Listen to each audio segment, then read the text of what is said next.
Guys rickshaw में तो बहुत बैठे हैं। ये देखिए झील किनारे रिक्शा में बैठने का आनंद और ही है। ये देखिए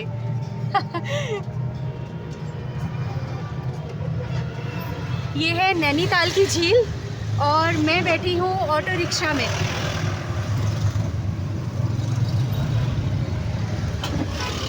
नैनीताल में ऑटो रिक्शा झील किनारे अच्छा है। ये देखिए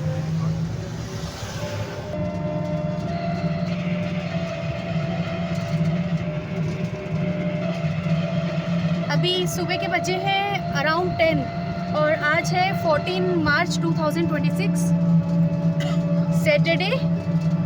थोड़ा भीड़ कम लग रहा है। ऑटो रिक्शा भी जल्दी मिल गई है, अदरवाइज काफ़ी लाइन लगी होती है।